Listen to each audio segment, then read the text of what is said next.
하룻밤새 나라가 이렇게 됐습니다. 허재입니다. 정말로 불면의 밤을 보내신 우리 시민 여러분들이 많을 것 같은데 허재무 씨 같은 경우에도 네. 소식을 접하고 잠을 못 주무셨다고요. 네. 실제로 저는 일찍 좀 잤습니다. 일찍 네. 잤는데 핸드폰이 너무 울려가지고 일어나 보니까 전화가 막 와 있더라고요. 네. 어머니가 방송하는 걸 걱정을 하시다 보니까 그러니까요. 또 어떻게 된 거 경향팀이 아니냐. 나오다 보니까 네. 또 이게 또 경향신문사 지금 뭐 어떻게 된 거 아니냐 그러니까요. 걱정을 네. 사실 많이 하셨었고 제가 이주한 장면 늘 가져오잖아요. 사실 오늘은 좀 생략해도 될 것 같은 게 어제 네. 그 장면은 역사의 한 장면일 것으로 저는 평가 그러니까요. 될 것 같습니다. 네. 네, 시작해 보도록 하겠습니다.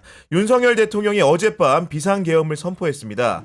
계엄군의 국회 진입까지 이뤄진 상황에서 국회의원 190명의 참여 끝에 가까스로 계엄 해제안이 가결됐는데요. 대통령의 비정상적인 권한 행사로 한국 사회가 치러야 하는 사회적 비용은 그야말로 상상 그 이상이라고 할 것입니다. 수요일 정치권 현안 함께 이야기 나눌 분들 소개해드리도록 하겠습니다. 박진영 민주연구원 부원장, 장성철 공론센터 소장 나오셨습니다. 안녕하세요. 네. 안녕하세요.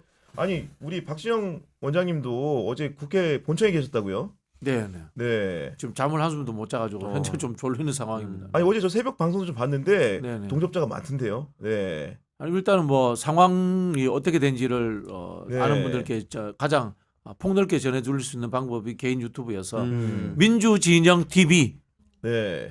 방송을 했습니다. 아니 혹시 근데 국회 본청 들어가는 과정에서 네. 제지를 당한다거나 이런 거 없었어요?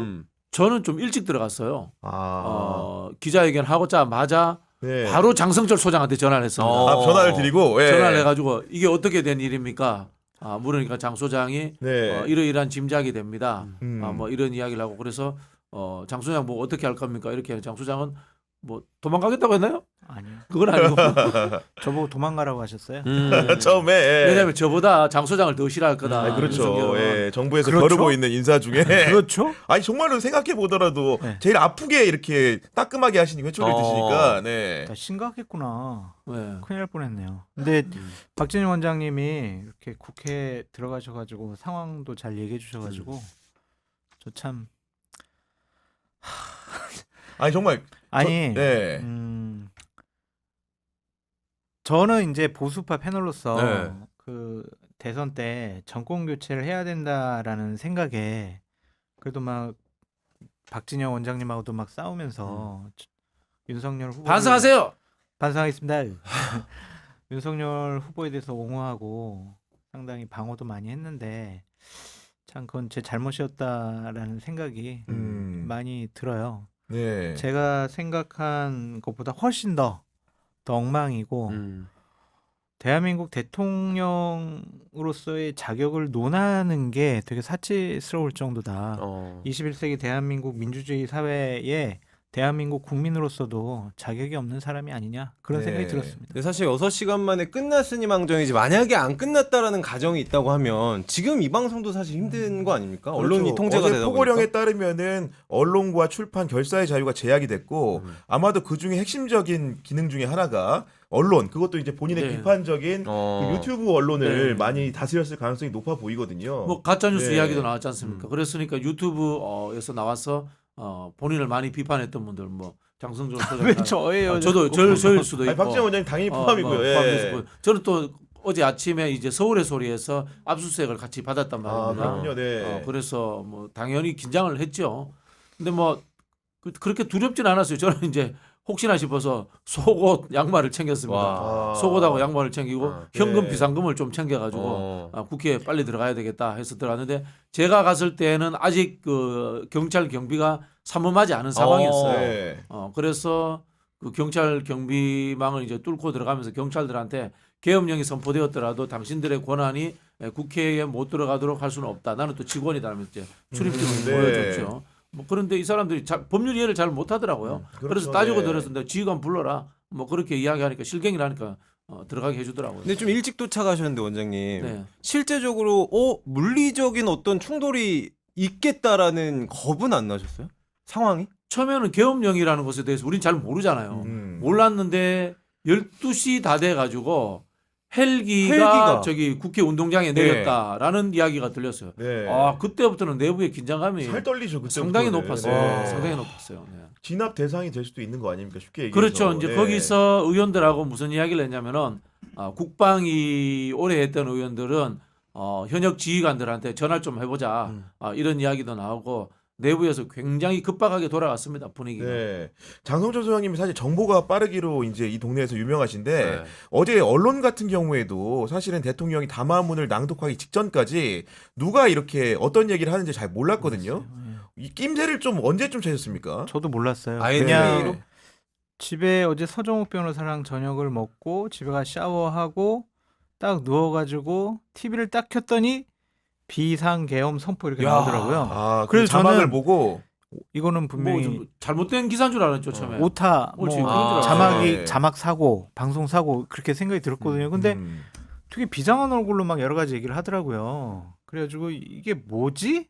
라고 했는데 애들도 방에서 튀어나와가지고 비상계엄이에요?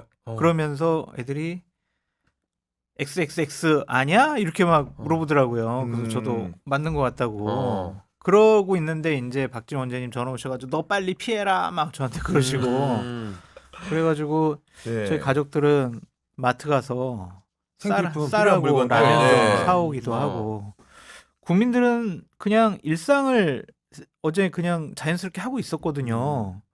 본인이 그냥 흥분해가지고 지금 나라가 혼란스럽고 반국가 세력으로부터 위태롭고 본인이 나라를 위태롭게 했잖아요.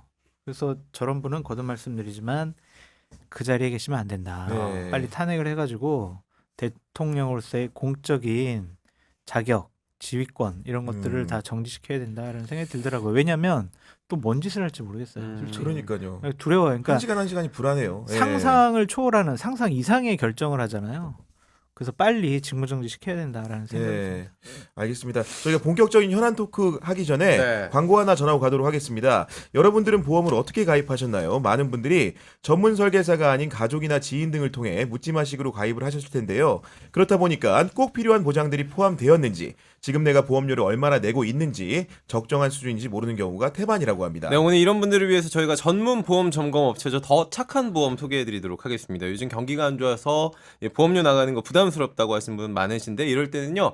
보험료는 줄이고 또 보장은 유지하는 방법이 있다고 하니까 꼭 상담 받아보시죠. 예약만 하시면 전국 어디든지 무료로 방문 상담도 가능합니다. 평소 자신의 보험이 궁금하셨던 분들 계시면 꼭 한번 상담 받아보시기 바랍니다. 상담 예약은요. 대표번호 1644-1236번 010-7612-3303번으로 전화 주셔도 되고요. 24시간 언제든지 열려 있으니까 문자나 카톡 남겨주시죠. 네, 이어서 비상계엄 얘기 더 해보도록 하겠습니다. 윤석열 대통령이 정확히 어젯밤 10시 25분에 긴급 담화문을 낭독을 했는데 기습적인 계엄 선포에 온 나라가 그야말로 공포에 휩싸였습니다. 왜냐하면 계엄이라는 게 헌정사상 이번 10번째로 발동이 된 건데 마지막 계엄이 1979년 45년. 박정희 전 대통령이 서거한 11.6 사건이었거든요. 45년 전입니다.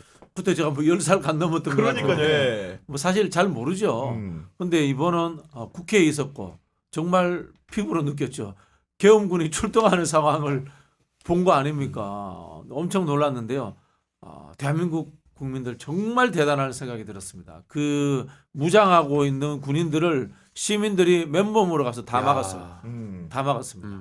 아무런 두려움도 느끼지 않고 본인들 하시는 이야기 다 하면서 네. 다 몸으로 밀어냈습니다. 민주주의를 몸으로 지켜낸 겁니다. 네. 아니 왜냐면 비상계엄이라는 게 저는 이제 그 뭔가 근현대사 교과서에서만 봤던 것 같고 왜냐면 이 발동 요건이라는 게 대통령이 전시 사변 또는 이에 준하는 국가 비상사태라는 사회 질서가 극도로 혼란스러운 상황에 행정권 사법권 수행이 현저히 수행할 수 없을 때 벌어지는 일인데 어제 계엄이라고 선포를 한 겁니다 지금. 명분이 없잖아요. 그러니까 명분도 없고 요건도 안 되고 절차에 있어서도 상당히 문제가 있었다라고 볼 수가 있고 계엄이 벌어지면요. 그러니까 한마디로 말씀드리면 이재명 대표 같은 경우에는 그냥 2심 받고 대법원 판결 받는 게 아니라 군사재판에서 그냥 형을 확정시키고 일심으로 그냥, 끝내버리죠. 네, 끝내버리죠. 네. 네. 그러니까 그 정도로 독재 국가가 되는 거예요.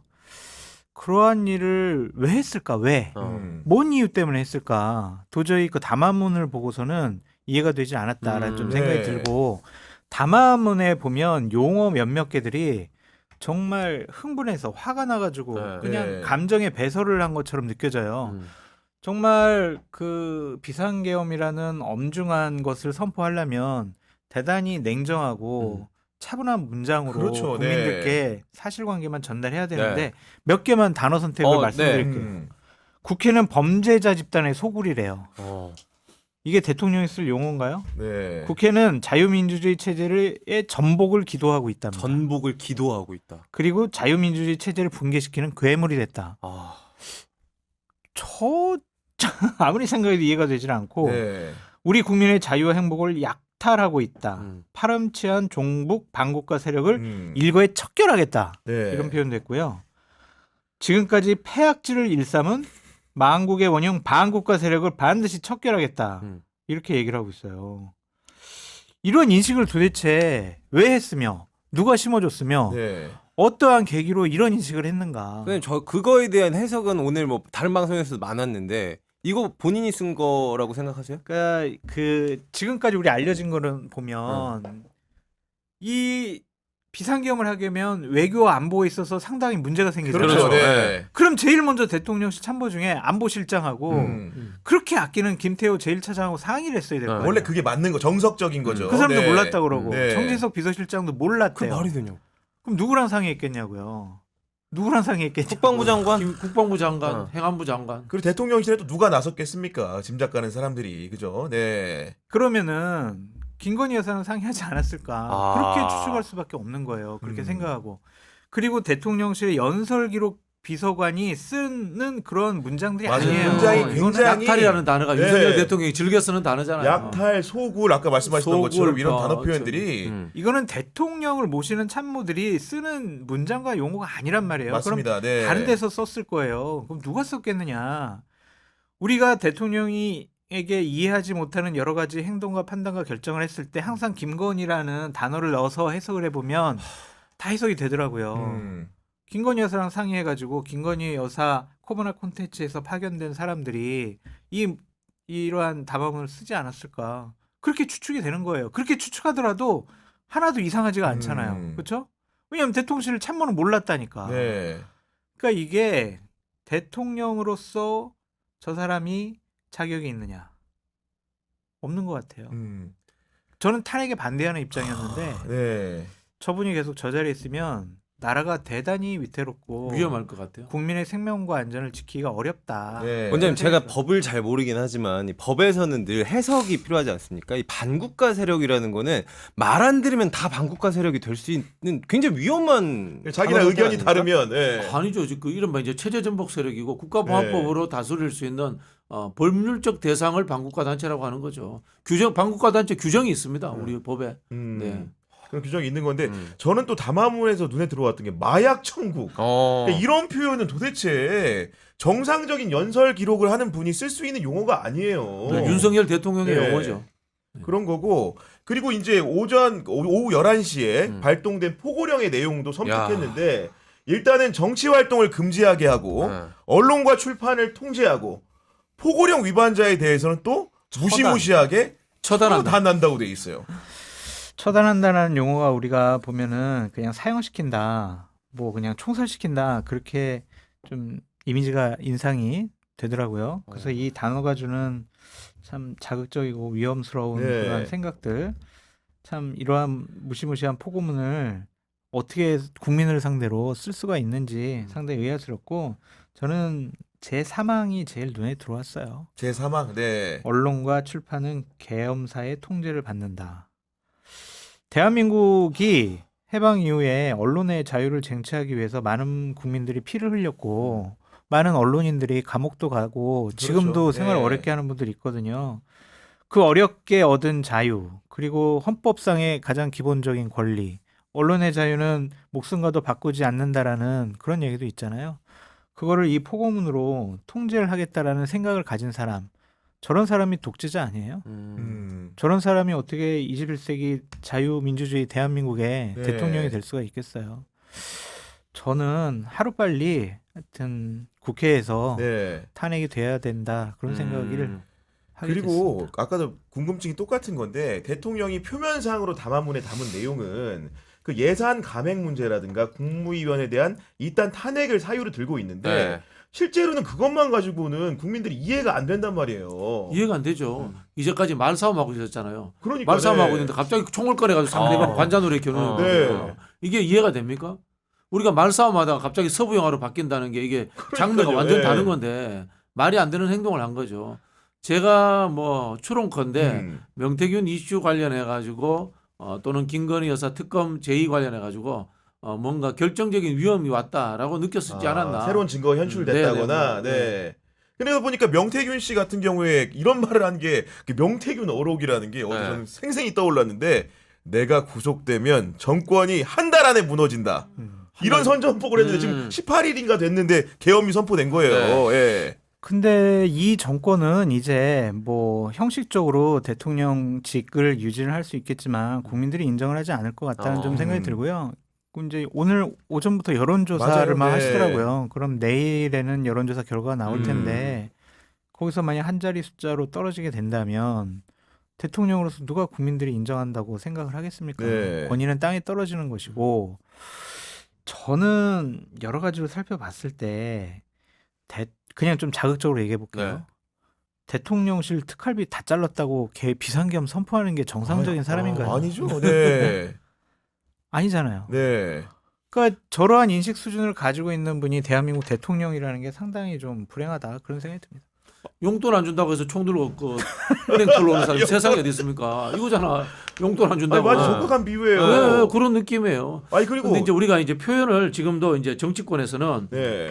위헌적 상황이다 뭐 이렇게 이야기하는데 이게 정확하게 하면 쿠데타입니다. 친이 쿠데타. 친이 정확하게는. 쿠데타입니다. 네. 왜냐하면요, 이 계엄령법에도 국회는 건드리지 못하게 됐습니다.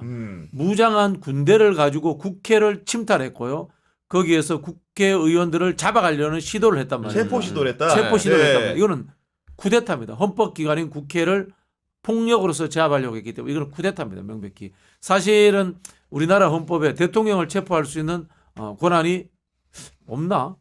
경찰청장이나 우리 검찰에서 갖고 있지 않나요? 근데 아마도 대통령이 재직 중에는 형사 소추가 안 되는데 그 내란의 내란 죄 같은 죄악죄인데. 경우에는 적용이 내란죄입니다. 되기 때문에 내란죄. 충분히 형식적으로 체포가 가능할 것 체포가 같은데요. 가능합니다. 네. 현행범으로 체포가 가능한 네. 겁니다. 사실은. 네. 그러니까요.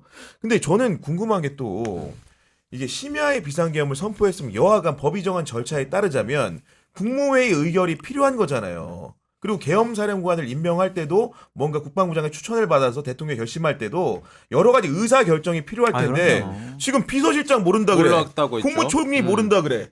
한동훈 대표 모른다 그래. 추경호는 도대체 누구랑 어떻게 상의한 겁니까 이게? 김영현 국방부 장관하고 충암고 라인? 했죠. 네. 그러니까 쿠데타예요.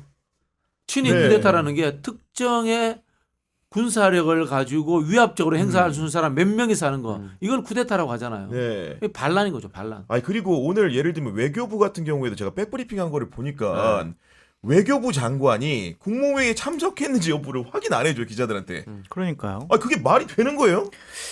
그래서 과연 국무회의가 사전에 열렸는지 네. 그거부터 확인을 해야 될 것 같고 누가 주재를 했는지 그리고 거기서 국무총리와 각부 장관들은 어떠한 발언을 했는지 그런 것들을 공식적으로 회의 기록이 다 남아 있을 거예요. 그렇겠죠 당연히. 네. 정부가 그 자발적으로 공개를 해야 될 것 같고요. 공개를 하지 않는다면 국회에서 자료 요구를 통해서 회의록을 좀 공개했으면 좋겠다라는 좀 생각이 듭니다. 네. 국무회의는 심의 의결입니다. 심의. 예, 심의 의결이라는 것은 안건 상정을 하고 토론을 하고 의결하는 세 가지 절차가 갖추어져 있어야 된다는 그런 네. 뜻이거든요. 그런데 지금 이 그날 국무회의 관련돼 가지고 이 계엄령 관련해서 안건이 올라갔다라는 이야기가 없습니다. 그 이야기 다른 이야기들만 있어요. 그렇죠. 다른 네. 이야기들만 있어요. 그러면은 안건 상정하고 토론하고 의결했다. 그 절차가 아니라 그냥 구두로 현장에서 이야기하고 네. 통과시켰을 가능성도 존재하고 있는 겁니다. 이러면은 계엄령법 위반이 됩니다. 네, 절차적으로 하자가 있다는 지적이신 것 같고. 그러니까 저는 네. 아까 이제 박진영 원장님이 구테타라는 용어를 쓰셨잖아요. 그게 맞다라고 생각 드는 이유가 뭐냐면 네.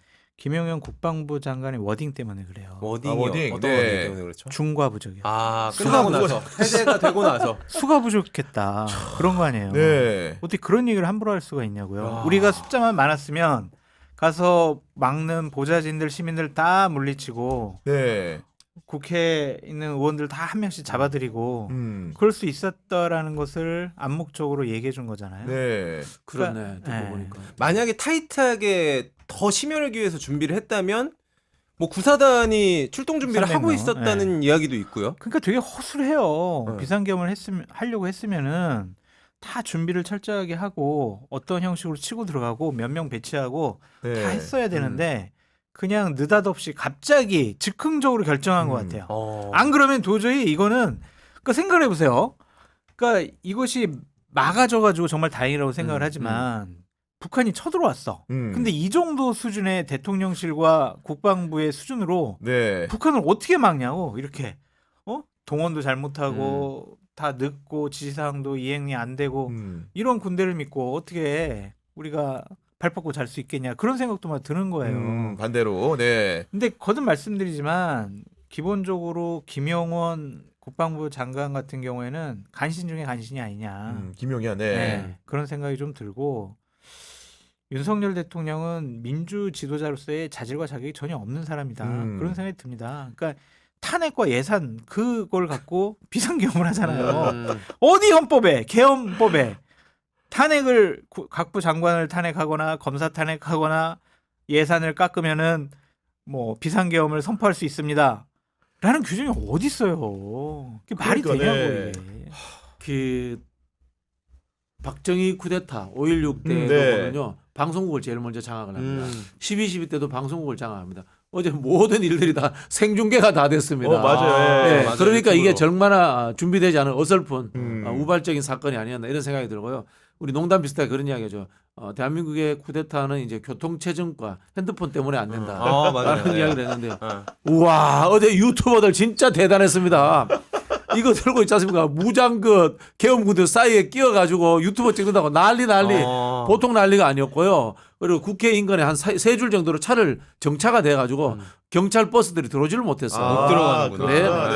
네. 아니 그럼에도 불구하고 경찰의 공무 집행과 그리고 군인들의 이 친탈 과정에서는 여러 가지 불법이 보이는 것으로 의심되는 부분들이 있었는데 일단은 국회에 들어가는 과정에 출입 제한이 이루어진 거죠. 그렇기 네. 때문에 뭐 이재명 대표, 우원식 국회의장 이런 분들도 월담을 해서 국회 담을 본청에 넘었죠. 가야 되는 특이한 상황이 있었던 거였고 이준석 의원은 못 들어왔어요. 아니 못 들어왔죠. 항의하다 못 들어왔고 그리고 헬기로 투입된 특정사 같은 경우에는 국회 본청 유리창을 깨고 예를 들면 민주당의 대표실 들어왔습니다. 또 문을 부수고 들어왔습니다. 이런 일들이 있지 않았습니까? 정확하게는 제가 봤을 때는 국민의힘 정책위 의장실 쪽으로 들어왔다. 이렇게 이제 이야기가 나오고 네. 민주당 쪽으로는 유리창을 깼는데 거기서 저항이 심해서 못 들어왔다. 음. 그다음에 국회 본회의장 뒤쪽 3층이 있습니다. 네. 그쪽으로도 들어오려고 했었다라는 이야기를 하고 있는데요.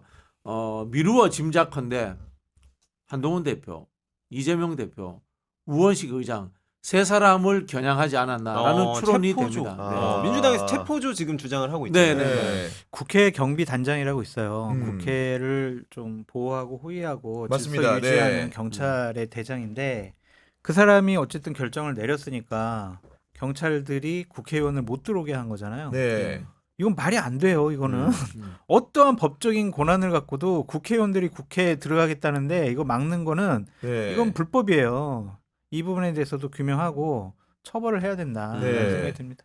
맞습니다. 그리고 네. 하여튼 어제 느낀 건데요. 우리 사회가 이제 군사 쿠데타는 불가능하구나라고 느낀 게 하급 지휘관들이라든가 현장의 군인들이 우리 국민을 향해서 어떤 이 신체적 위협, 과거에 이제 5.18 맞아요. 민주화운동 때 네. 있었던 발포라든가 4.19 이것 때 있었던 발포라든가 할 의사는 없었다라는 것은 분명한 것 같아요. 이런 가운데 개혁신당이 오늘 서울중앙지검에 내란죄로 윤석열 대통령을 처벌해달라고 고발장을 낸 상황인데 지금 법조계에서도 슬슬 형사처벌을 해야 된다는 취지의 목소리가 나옵니다. 오늘 현직 검사죠. 김태훈 서울고검 공판부 검사가 검찰 내부망이 2%에 올린 글인데요. 네.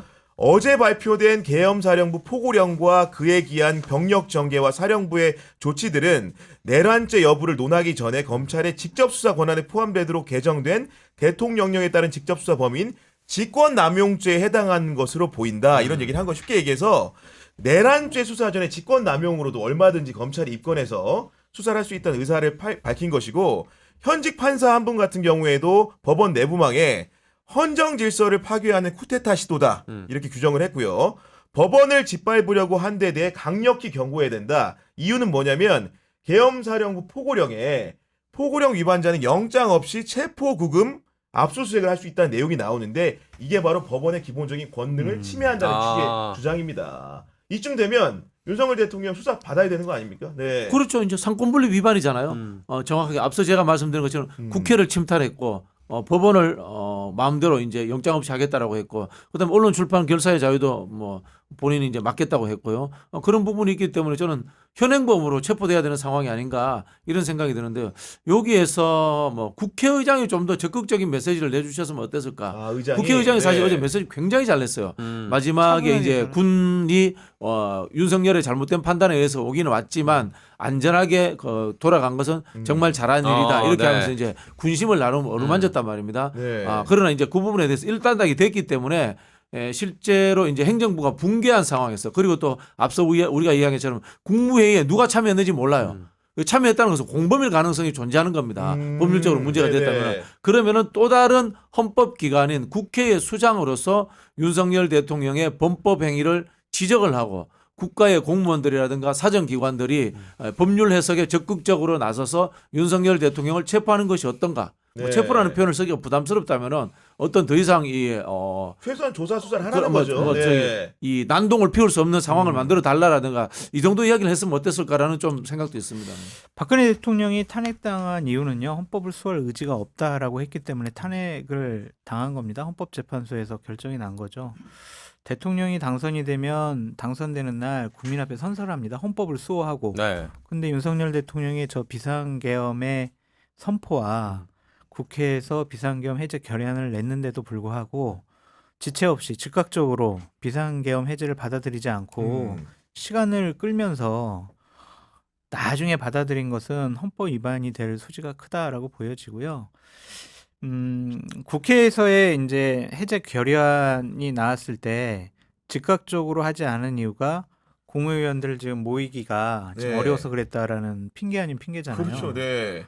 국민들은 밤새 TV를 보면서 걱정하고 큰일 났다라고 생각을 하는데 그럼 국무위원들은 비상대기 안 하고 집에 가서 자요? 이 중차대한 시기에 이게 말이 돼요? 네. 그러니까 이게 국가를 운영할 자격과 능력이 의지가 없는 사람들이라는 게 여기서 드러났고 저런 국무회는 이렇게 그냥 실질적으로 참석하는 것이 아니라 화상회의를 통해서도 할 수가 있단 말이에요. 그렇죠. 네. 그러면 바로 국회에서 통보가 오면은 대통령이나 한덕수 국무총리가 화상회의를 소집을 해가지고 바로 국회에 해제 건의안을 받아들이고 이거 해제하겠다라는 선포를 해야 되는데 시간을 4-5시간 끈 것은 이거는 대통령이 헌법을 수호할 의지가 없는 사람이었다라고 네. 그렇게 결론을 판단이- 내릴 수밖에 없어요. 결국 역사적 사건에서 보면은 이렇게 숨은 시간들에 음. 과연 어떤 일들이 있었는가가 나중에 그렇죠. 사후적으로 드러나거든요. 네. 네. 왜 그 국회에서 분명히 190명 국회의원들이 음. 전원일치, 만장일치의 의견으로 그 비상계엄을 하지 말라고 가결했음에도 불구하고 그 명령에 대한 의무 규정을 따르지 않고 몇 시간을 지체했는가? 이 부분 밝혀야 되지 않겠습니까, 수사로? 당연히 밝혀야죠. 네. 근데 저는 그보다는 앞에 거부터 더 밝혀야 돼요. 이 계엄령법을 지켜서 계엄령이 발효됐는가? 우리가 찾고 있지 않습니까? 이 계엄령법의 위반 여부를 이제 후일담으로 왜 따진단 말이에요? 그게 아니라 앞서 시작했던 것처럼 이게 계엄령에 해당되지 않는 사안인데 했다는 것. 그리고 헌법기관을 짓밟았다는 것. 이렇게 가야지만이 내란죄가 성립되는 거예요. 네. 제대로. 그렇게 이제 접근을 해야 된다는 거고 내란죄의 최고형이 뭔지 아세요? 사형 아닙니까? 사형이죠. 네. 아, 사형입니까? 네네네. 네. 그렇다면 저는 이 현행범으로 지금 체포해야 된다고 봐요. 오늘 거듭 말씀드리지만. 이 역사의 만약과 가정은 없긴 하지만 어제 국회 견제로 이렇게 빠른 해제가 아니었다고 하면은 군이 주요 인사들의 신병을 확보해서 구금을 한다거나 쿠데타죠. 국회를 아예 마비를 시킨 상황이라면 지금 상황은 굉장히 달라지는 거 그렇죠. 아닙니까? 쿠데타죠. 우리 다 잡혀갔습니다. 장성준 총장이 저보다 앞서였었거든요. 자꾸 저를 그러세요. 진짜. 데뷔하시라는 의미에서 저희가 그러니까 아니, 너무 저희가 무서운 모르실까 거야. 봐. 왜냐면은 어제 어. 제가 그 현장에 있었는데 이게 뭐 특정 당적을 겨냥한 게 아니라 맞아요. 국회라는 헌법 기관을 겨냥했다. 그 헌법 기관을 구성하는 중요 인사들을 겨냥했다는 느낌이 네. 제대로 났어요. 어제 내부의 분위기는 뭐 민주당, 국민의힘 이런 분위기가 아니고 전부 다 윤석열에 대한 증오심으로 이 국회를 지켜야 되겠다는 분위기가 엄청나게 고조됐고요. 한동훈 대표가 엄청나게 박수 많이 받았어요 어제. 보면 이제 뉴스공장을 운영하는 김어준 공장장 같은 그렇죠. 경우에도 언론이. 방송을 못하고 지금 네. 은신해 있을 정도로 네. 뭐 체포영장이 발부되고 군인들이 체포조가 있었다는 얘기가 있는데 우리 장성철 소장님도 주변에서 혹시나 마트 가는 거 감시하면서 사복경찰. 경과보호가 있었을지 모르는 아니 상황입니다. 그 정말 박진영 원장님을 뭐 비롯해서 많은 분들이 저한테 빨리 피해라. 큰일 난다. 어제 서정 준비해라. 변호사랑 같이 있어서 같은 편인 줄 알았다고 하더라고요. 아, 그래요? 네. 아, 그래가지고 저도 피해야 되나 막 생각을 하고 있는데 아이들이 이제 마트 가기 전에 네. 제가 그랬죠. 너희들이 돌아올 때 나는 없을 수도 있다. 그런 비장한 각오로 이렇게 TV를 보면서 네. 이렇게 지냈었다라고 말씀을 드려요. 아니 그리고 서정욱 변호사 같은 경우에도 아마도 법률가 출신이기 때문에 어제도 국민의힘 의원들의 상당수가 가결표를 던진 의원 상당수가 검판사 출신들이 눈에 띄었거든요. 마찬가지로 서정욱 변호사도 이 시국에 대해서는 완벽하게 이론을 가지기는 어렵겠다는 생각이 이건 드는데요. 아니겠죠. 예. 제가 이제 어제 9시에 헤어져가지고 서변을 그 전 상황까지만 공유했기 생각이 때문에 뭔지 잘 모르겠는데 네. 서정 변호사도 전혀 몰랐던 것 같아요. 대통령실이 그러니까 직통 라인이 그렇게 있다고 했잖아요. 그럼 이렇게 술 안 먹었겠죠 아무래도. 네, 예. 9시까지 아주 평안하게 그냥 서정욱 변호사 모르는 게 더 좋죠. 알았으면 국정농단 세력에 같이 포함되는 거예요. 쿠데타 예비 음모 세력에 포함되는 거예요. 그게. 그러니까 이런 친일 쿠데타와 내란죄에 대한 수사를 촉구하는 사회적 목소리, 정치권의 목소리 높아지는 가운데 야6당이 이제 그 수사를 기다리지 않고 윤석열 대통령의 내란 행위를 목과할 수 없다고 하면서 한 마음 한 뜻으로 대통령 탄핵 소추안을 오늘 국회에 제출했습니다. 전 잘했다고 보고 당연한 수순이라고 생각이 드는데 이 탄핵안이 과연 통과될까라는 걱정과 두려움이 좀 있습니다. 왜냐하면은 어제 비상계엄 해제 결의안에 찬성표를 던진 국민의힘 의원들이 18명인데 맞습니다. 그분들 중에 몇 분이 페이스북에다가 본인의 의견을 내세웠는데 이거는 잘못된 것이기 때문에 비상계엄에는 해제하는데 동의를 했지만 대통령 탄핵하는 데는 나는 찬성할 수가 없다. 아. 반대한다. 이런 입장을 밝혔더라고요. 그러면 국민의힘에서 8표 이상의 이탈표가 이탈이 나오지 있어야 않으면 되는데, 네. 이 탄핵안이 만약에 부결됐다고 생각을 해보세요. 그러면은 어떠한 현상이 나타나냐면 윤석열 대통령의 저기 반헌법적이고 비법률적인 저런 비상계엄 선포가 면죄부를 받을 수가 있다고 보여져요. 그렇기 때문에 이 부분에 대해서 한동훈 대표나 야당에서 정말 양식 있고 합리적이고 상식적인 국민의힘 의원들을 설득을 많이 해주셔야 되는데 이게 기명투표가 되잖아요. 맞아요. 다 나오잖아요. 그것에 대해서 상당히 부담을 가질 수 의원들이 있다? 두려움과 부담을 가질 수가 있어요. 아니 소장님 저는 지금 탄핵까지도 아니고 국민의힘 의원총회 열었는데 대통령 탈당에 대한 의견만 물어봤는데도 조경태 의원이 언론에서 인터뷰를 통하니까 한 70% 정도가 탈당은 아니지 이 정도 부정적인 이게 말이 됩니까? 집권 여당으로서의 프리미엄이 상당히 많이 있거든요. 그것을 스스로 내팽개친다는 것에 대한 두려움이 있는 것 같고 한번 경험이 있잖아요. 박근혜 전 대통령 탄핵과 완벽하게 뭐 탈당, 뭐 예. 그때 보수파랑 당시에 여당 의원들이 얼마나 처참하게 무너지는 거 그것을 눈으로 지켜봤고 경험을 했기 때문에 두려움 때문에 그런 것 같다는 좀 생각이 들고 집권 여당으로서 프리미엄들이 있잖아요. 여러 가지 뭐 예산도 네. 많이 챙길 수 있고 다른 공직도 갈 수 있고 윤석열 대통령이 합리적이고 상식적인 통치 행위를 하는 것이 아니라 대단히 폭력적인 방식으로 나라를 운영하고 있잖아요. 네. 어떻게 괴롭힐지 어떠한 방식으로 상당히 문제를 삼을지 그거에 대한 두려움도 있는 것 같아요. 저는 이제 장 소장님하고는 좀 다른 해석을 하고 싶은데요. 쉽게 말하면 간이 작은 사람들이에요. 정치적 격변기라든가 본인의 정치적 생명, 좀 더 나아가서 육체적 압박에 가해질 수 있는 상황들에 대한 두려움이 많은 사람들. 그런 사람들이 저는 여기에 대해서 탄핵을 동의 못한다라고 네. 했을 가능성이 있고요. 그런 그 두려움이 많은 사람이기 때문에 현장에 오는 것에 대해서 두려워했을 수도 있다고 봅니다. 기본적으로 하나만 더 말씀을 드리면 어제 비상계엄 해제 결의안이 통과되는데 방해 행위를 했다고 생각이 되는 국민의힘의 추경호 원내대표는 네. 당장 원내대표직을 사임을 해야 되고 내려놔야죠. 그렇죠. 네. 국회의원직도 사퇴해야 될 것이고 내란 방조 혐의로 만약에 이제 윤석열 대통령이 저런 행위가 내란죄 수사를 받게 수사를 된다면 받게 되면 네. 추경호 원내대표도 내란 방조 혐의로 조사랑 수사를 받아야 되지 않을까라는 좀 생각이 듭니다. 저 사람은 진짜 자격이 없는 사람이에요. 원내대표잖아요. 네. 그럼 국회를 지키고 국회 본회의장 안에 있어야죠. 근데 국회에 있으면서 본회의장 오지도 못해요. 야, 근데 더 웃긴 말이 거는 돼요? 일부러 의원들을 뺐어요. 아니 밖으로. 의원들은 국회 밖에 있는 궐 밖에 있는 쉽게 당사로 당사, 오라고 해놓고 네. 본인은 또 위치가 당사에 없었습니다. 국회 안에 있었다는 거 아닙니까 본청에? 그러니까 헷갈리게 하는 거지. 안철수 의원 같은 경우는 당사 갔는데 아무도 없네. 어떡하지? 아니 다시 국회로 가야 되겠네. 이랬다라는 거 아니에요. 네. 이런 분들이 상당히 많았을 거예요. 그러니까요. 투표 네. 끝나고 들어왔어요. 안철수 의원. 그러니까 네네네. 지금 이런 상황을 만든 네. 추경호 원내대표가 순진해서 그랬는지 아니면 어떤 다른 대통령실로부터 오더를 받은 것인지 아니면 그래도 여당 원내대표로서 저 비상계엄 해제는 대통령이 결정한 거니까 우리 스스로 손으로 해제를 하도록 만들어야 되겠다라는 것은 안 된다라고 생각한 것인지 뭔지는 모르겠지만 뭐든지 잘못된 선택과 판단이었다. 네. 저 사람은 원내대표와 국회의원으로서 자격이 없다. 음. 국민의 대표가 돼야지 왜 대통령의 그 그렇죠. 권력자의 눈치를 보면서 그 의중에 맞게 행동을 하려고 했냐고요. 말이 안 되는 사람이에요. 근데 아직도 정신 못 차리고 있어요. 왜요? 지금도 이 상황에서 대통령 비서실, 그다음에 총리 만나서 이 국면을 해결하겠다고 하잖아요. 해결이 됩니까? 그쪽에서 그러면 우리 탄핵하는데 너네가 동참해줘 이렇게 이야기를 합니까? 아니잖아요. 변명만 내려놓을 거란 네. 말이에요. 자, 지금의 상황은 제가 자꾸 말씀드리지만 여야의 문제로 접근하시면 안 됩니다.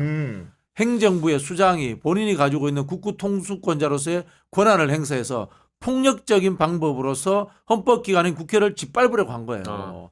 여기에 저항을 한 거고 그렇기 때문에 국회의장의 문자를 받고 국회의원들이 국회로 온 거예요. 그렇죠. 각 정당의 문자를 받고 온 게 아닙니다. 맞습니다. 네. 그래서 한동훈 대표도 국회의원이 아님에도 불구하고 국회 본회의장까지 맞아요. 들어와가지고 네. 국회의장하고 인사하고 야당 대표와 악수. 다른 의원들과 인사를 나누면서 그 상황을 해결하려고 한 거예요. 정당은 기본적으로 국회의 영역에 속해 있는 기관입니다. 그걸 좀 인지하셔야 돼요. 이 정도면은 추경호 원내대표는 국회의원직 사표해야 돼요, 진짜. 즉 국회에서 한 20년 근무했잖아요. 네. 그 국회 본청이 그렇게 뚫리고 총을 든 군인들이 창문을 깨고 들어가가지고 본회의장을 점거하려고 하는 그런 모습들을 보이는 거 보고 너무나 대단히 충격을 받았어요. 정말 있을 수 없는 일이 벌어졌다. 그런 생각이 듭니다. 네. 그리고 이제 그 탄핵소추안의 처리 경과에 대해서 궁금해하는 분이 계실까봐 말씀을 드리면은 네. 국회법에 따르면은 탄핵안이 국회 본회의에 보고되면 보고된 때로부터 24시간 이후 72시간 이내에 표결이 이루어진 겁니다. 오늘 이제 야 6당이 모여가지고 이제 제출을 했는데 그 의원까지 접수가 되면, 그러니까 이길 새벽 0시 01분에 접수를 회의가 소집되고 접수를 하게 되는 겁니다. 그러면 표결은 언제부터 이루어지냐? 목요일 0시 1분에 접수가 됐기 때문에 금요일 0시 2분부터 표결이 가능한 거거든요. 근데 여기서 중요한 점은 결국은 그 금, 토, 일 3일 안에 이제 뭔가 그 쉽게 얘기하면 정리를 해야 되는데 그 야권 입장에서도 뭔가 명확하게 200석을 넘겼을 때 수혜되는 확신이 있을 때 하고 싶을 거잖아요. 그 수싸움이 이제 시작되는 거 아니겠습니까? 예. 지금 냈어요 이미. 냈는데 이제 200석의 동의를 받아야 되니까 통과가 되려면. 한동훈 대표의 네. 입장이 상당히 좀 중요해진 것 같다라는 좀 생각이 들고요. 한동훈 대표 스스로 얘기했잖아요. 반헌법적, 위헌적인 위법한 개헌. 그러한 개혁, 비상계엄이다라고 얘기했잖아요. 네. 위법한 일을 한 대통령을 가만둡니까? 그냥 자기네들 당에서 배출한 대통령이기 때문에 그냥 위헌적인 일을 했더라도 그냥 탄핵하면 우리가 손해니까 아유 우리 탄핵하면 안 돼. 동참 안 할래. 이거는 맞는 판단이 아닌 것 같아요. 대통령에 대해서 국민들이 이제 여론조사를 통해서 평가를 할 거고 비상계엄 선포한 것에 대해서 국민들의 반응이 나올 거 아닙니까? 국민의 뜻에 맞는 그런 선택을 국민의힘 의원들이 해주길 바란다라고 말씀드려요. 정말로 늘 말했던 국민 눈높이에 맞는 선택을 눈높이 사색. 해야 되는 상황이 아닐까 싶은데 벌써부터 근데 국민의힘 내부에서는 약간 꼼수 전략이 있는 것 같아요. 어떤 거냐면 탄핵은 안 되는데 좋아.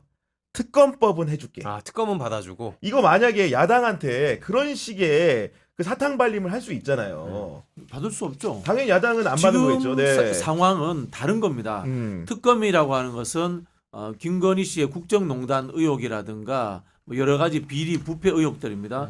지금 탄핵을 이야기하는 것은 윤석열 대통령의 쿠데타 행위에 대한 그 탄핵을 이야기하는 거예요. 다른 이야기예요. 섞으면 안 되는 겁니다. 특검은 나중에 다른 방식으로 또 진행되어야 되는 것이고요. 네. 그래서 저는 어제 이제 18명 투표하셨던 분들이 좀 다시 한번 생각해 보셔야 된다고 생각하는데 만약에 이 상황을 윤석열 대통령이 극복하고 다시 권력을 회복했다. 사정권을 다시 본인의 손아귀에 잡는다. 누구한테 칼이 갈까? 18명도 그냥 두겠어요. 윤석열 대통령 성격상.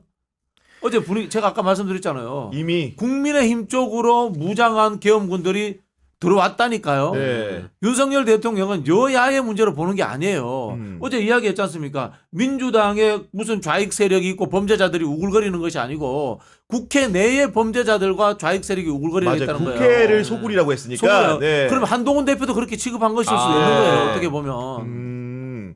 아니, 특히나 이제 한동훈 대표를 체포한다는 게 이게 물론 둘 사이에 갈등이 있고 대통령실이 맞득치하나 아는 건 알고 있지만 집권 여당의 대표를 계엄을 하면서 체포하겠다? 이게 무슨 말상입니까? 근데 확인되지 않은 사실인 네. 것 같고 만약 그럴 의도가 있으면은 음. 그것도 어쨌든 반헌법적이고 네. 반법률적인 일들이 벌어질 뻔했던 거였죠. 한동훈 대표가 정말 싫은가 봐요. 그냥 이재명 대표보다 더 싫은 것 같다. 좀 그런 생각이 들고 되게 국가의 안위를 위태롭게 네. 만들 수 있는 정말 대단히 중요한 문제잖아요. 스웨덴 총리가 이제 오기로 했다가 이제 오기한 맞아요. 거 연기됐다는 연기됐다라고 거네. 하고 외국의 주요 국가들 한국 여행 금지고요. 위험 지역으로 이제 얘기를 하고 각국에서는 다 한국 상황 모니터링하고 있다. 미국의 반응이 제일 웃긴 것 같아. 아유, 윤석열 대통령이 국회에 그 비상계엄 해제 결의안을 받아들여가지고 참 다행스럽게 생각한다. 이런 식으로 네. 발표를 했단 말이에요. 얼마나 네. 이게 창피한 거예요. 그러니까요. 오늘 주식 이거 떨어진 거 봐봐요. 그러니까요. 네. 코리아 디스카운트 국격 추락하고 이런 것이 내란에 해당되는 것이 아니냐 좀 그런 생각도 듭니다. 아니 전 이 국면에서는 사실은 이재명 대표와 한동훈 대표가 머리를 맞대고 하는 역할이 그건 정파를 떠나가지고 네. 중요하고 그게 정치라고 생각합니다. 사실은 정치가 실종돼서 우리 국민들이 어려운 시절을 많이 겪었잖아요. 지금이야말로 국난을 극복하기 위해서는 여야 대표가 좀 합심하는 모습 국민들한테 보여줘야 되지 않겠습니까? 여야 대표가 합심하면은 국민의힘 쪽에서 반란표가 더 적게 나올 수도 있어요. 그런 부분은 어떻게 하실래요? 아, 저는 그래서 이거는 의장이 잘해야 된다. 의장이 의장이 잘한다. 좀 더 폭넓히자면 의장단이 의장단이 이제 의장은 당적이 없고요. 네. 나머지 부의장 두 분은 당적이 있습니다.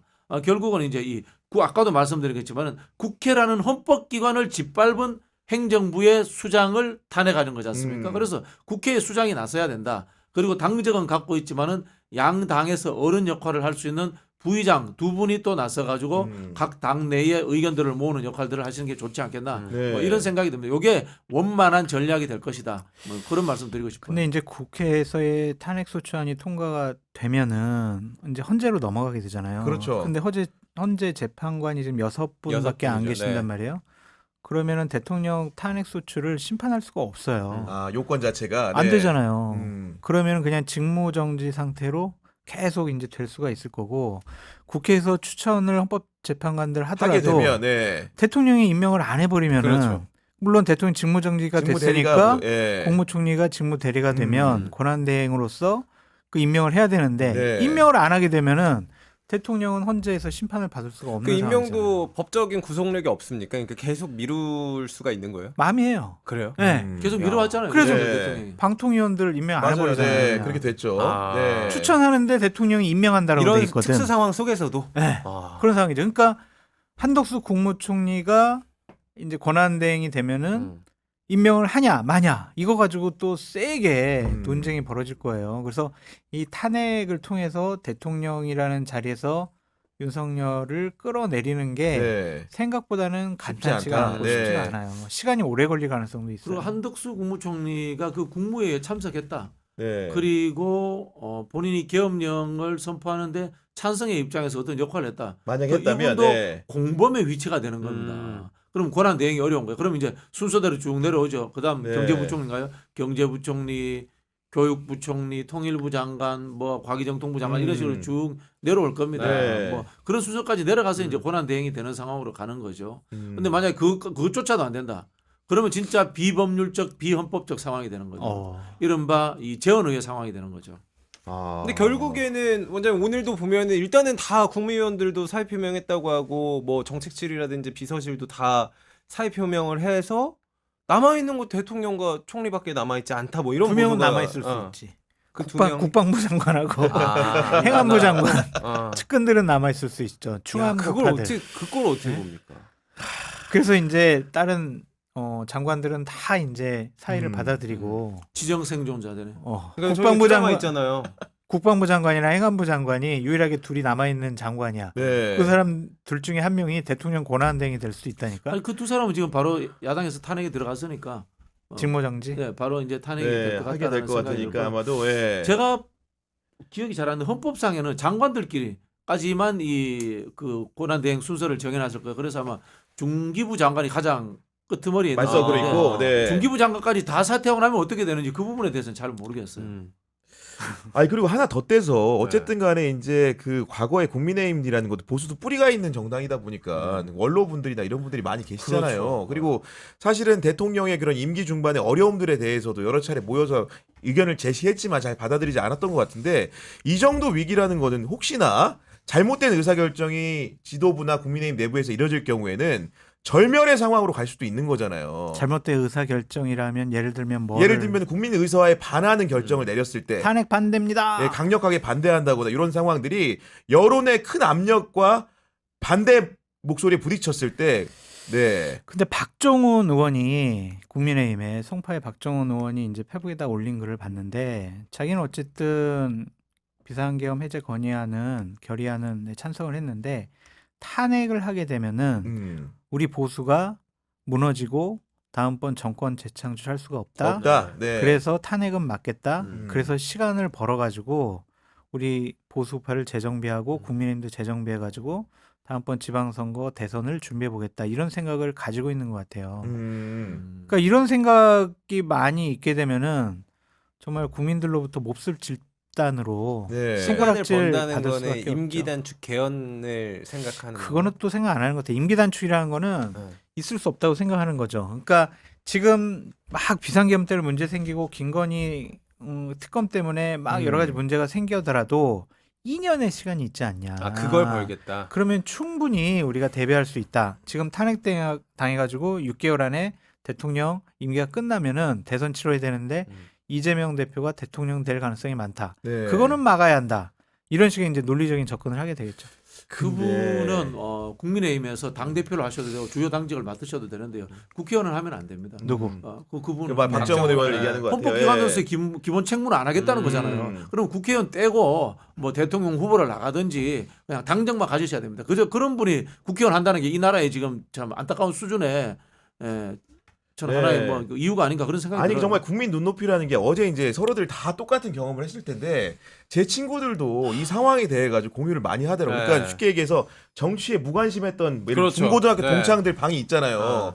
거기서도 포고령을 두고 이게 야 이거 가짜 뉴스 아니냐? 이게 말이 돼 이런 얘기를 주고받고 실제적으로 지금 윤석열 대통령의 결정에 대해서 굉장히 반대 목소리가 높아요. 그러니까 이게 의사 표현을 밖으로 거칠게 안 할 뿐이지 실제로 마음속에는 이미 대통령을 인정하지 않는 분위기가 크게 형성되고 있단 말이에요. 오늘 점심 먹으러 갔는데도 옆 테이블의 얘기를 들어보면 여기저기서 그런 유사한 얘기들이 그렇죠. 하호하면서 들립니다. 이게. 그래도 국민의힘을 지지하고 보수파라고 생각했던 분들이 페북에다 글을 쫙 올리는데 죄송하다는 얘기를 많이 올리더라고요.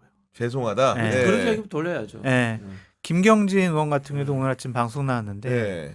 정말 뭐 죄송하다 그 말밖에 드릴 말씀이 없습니다. 이렇게 홍준표 얘기하는 시장은 아닌 것 같은데 뭐 충정은 이해하나 해프닝 뭐 이렇게 마무리되는 그분은 거는- 정치적인 생명이 저는 끝났다라고 말씀드리고 싶어요.